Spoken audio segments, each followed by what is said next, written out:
Bonjour, bienvenue pour ce nouvel été en direct. Aujourd'hui, nous sommes du côté de Biotopia à Notre-Dame-de-Mont. C'est un site touristique en intérieur mais aussi en extérieur, donc c'est parfait si le temps ne s'y prête pas ou si au moins vous avez du beau temps, vous pourrez aussi aller dehors. Mais aujourd'hui, on reste en intérieur, on plonge sur le site de Biotopia. C'est parti. Et on retrouve justement Benjamin. Bonjour Benjamin. Bonjour. Et merci de nous accueillir donc au sein du site. On est accueillis par les mouettes en plus, c'est parfait. Oui, exactement. Donc, peut-être qu'on les entend pas au niveau du micro, mais on a des mouettes qui chantent un petit peu autour de nous. C'est un site qui est très particulier, puisqu'en fait, le but du jeu, c'est de présenter un petit peu le monde du vivant qui vit et qui coexiste tout autour de nous. On n'est pas sur les espèces qui sont, par exemple, en Australie, en Afrique. Non, on est vraiment sur tout simplement l'écosystème local. Exactement. C'est Biotopia, on l'appelle le centre de préservation du littoral et de la biodiversité de la forêt, puisque c'est un site qui est là pour présenter aux personnes qui visitent notre territoire, mais aussi aux locaux qui n'ont pas forcément toute la connaissance autour de ces trois écosystèmes, on va dire l'océan, la dune et la forêt de Mont, la forêt domaniale, d'expliquer tout ce qu'on y trouve, les mammifères, les plantes, les insectes. Par exemple, ici, vous avez un bon exemple, c'est ce qu'on appelle la laisse de mer. On explique aussi aux visiteurs qu'on nettoie plus les plages, on laisse aussi cette laisse de mer parce que dedans, à l'intérieur, il y a tout un écosystème qui est là et on l'explique aux visiteurs pourquoi est-ce qu'on laisse par exemple ces capsules d'œufs de raie c'est pas des déchets, c'est utile à la biodiversité. Donc on explique tout ça autour de cette table par exemple. Oui, il y a ce même effet aussi dans les forêts où on évite justement de bouger trop les vieux troncs d'arbres pourrissants parce que ça fait partie aussi des écosystèmes. Exactement, on travaille d'ailleurs en partenariat à Biotopia avec l'ONF qui a la gestion de la forêt domaniale de la forêt de Mont et qui va avoir cette gestion-là et qui va laisser par exemple des arbres en front de forêt pour protéger les arbres qui se trouvent après des vents, des marées, tout ça.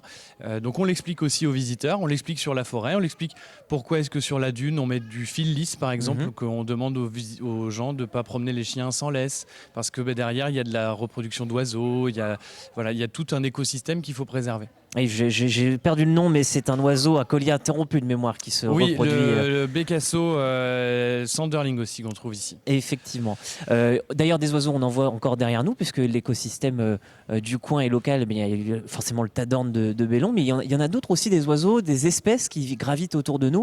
Et ce mur-là, il permet justement de les présenter un petit peu. Exactement, c'est ce qu'on appelle le mur des espèces, qui représente un peu les espèces emblématiques qu'on va pouvoir trouver sur notre territoire.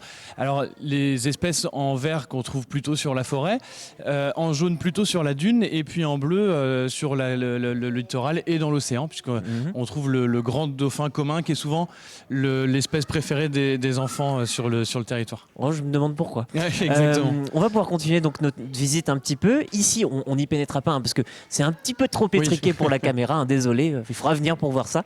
Mais on a une reproduction en fait du monde miniature. C'est un petit peu Arthur et les Minimoys. C'est comme si nous étions miniaturisés pour découvrir une partie de la visite. Là, on a ce marais pour découvrir d'autres espèces du marais.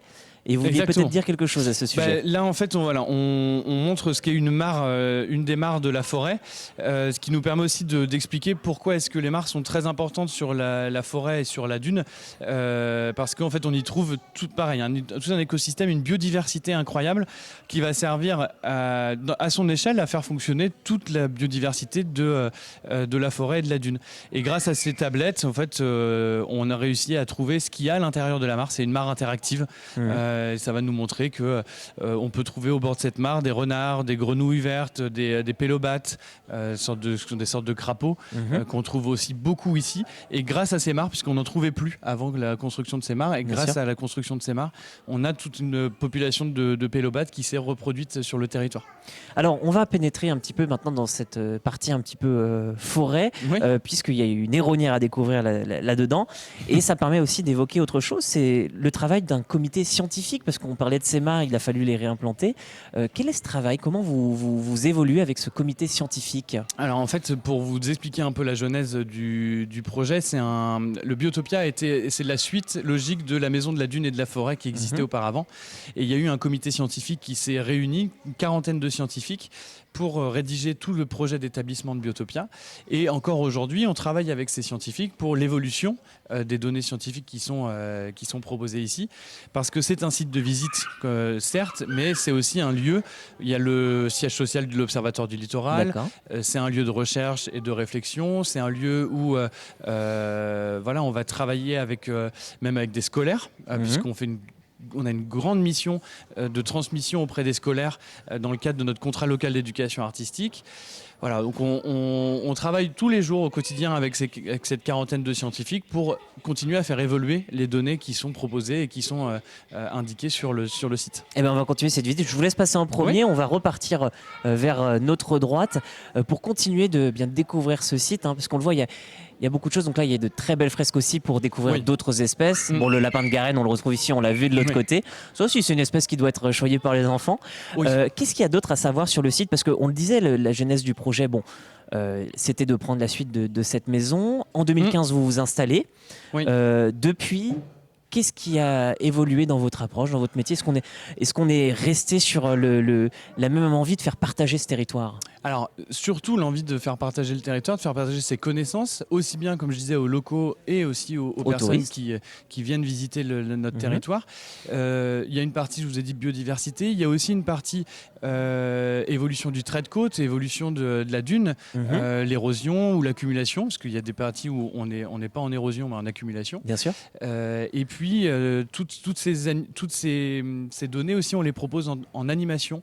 En 2015, on n'avait que le site de visite. Depuis, on a développé les balades guidées, les nocturnes. On voit juste derrière. Et un parcours tablette qu'on a développé en 2021, qui est un partenariat avec le Japon. Puisque au Japon, ils ont voulu ouvrir un Biotopia. Et ils ont tapé Biotopia sur Google et ils ont trouvé qu'il y en avait un à Notre-Dame. Ils nous ont appelés, on a fait un partenariat, donc un parcours tablette qui fait 1 km. D'où les 2 arches, effectivement. Enfin, les 3 même, pardon, autant pour moi. Et en fait, avec votre tablette, vous faites ce parcours d'1 km 8 et vous avez des failles spatio-temporelles, on va dire, et vous vous retrouvez plongé dans la forêt du Japon pour comparer une forêt domaniale comme la nôtre avec une forêt du Japon et découvrir tous les bienfaits qu'on peut découvrir qui sont cachés dans la forêt. Et puis, il y a aussi des parties sensorielles un petit peu, où on peut marcher pieds nus pour découvrir un petit peu certaines sensations, certaines qu'on connaît, d'autres un petit peu moins. Il y a aussi des parties un peu plus olfactives, on va dire. Enfin, vraiment, le but du jeu, c'est de comprendre tout ça. C'est de s'immerger pleinement en forêt, c'est de découvrir tous les bienfaits que la forêt peut apporter. C'est aussi de pouvoir découvrir, de respirer, de prendre le temps aussi, de se poser. On est aussi sur une zone touristique qui est très intense en ce moment. On peut atteindre jusqu'à 200 000 visiteurs sur notre territoire.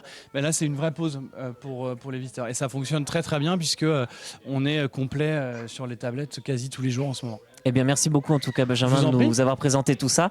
Un dernier mot pour vous dire d'ailleurs qu'il y aura aussi la Nuit des Étoiles. Vous pouvez venir sur le site de Biotopia pour découvrir tout cela, ou n'hésitez pas à appeler non plus pour avoir quelques renseignements. C'est la fin de cet été en direct. Merci de l'avoir suivi. On se retrouve bientôt et puis nous, on va aller faire une petite balade en forêt. C'est l'occasion.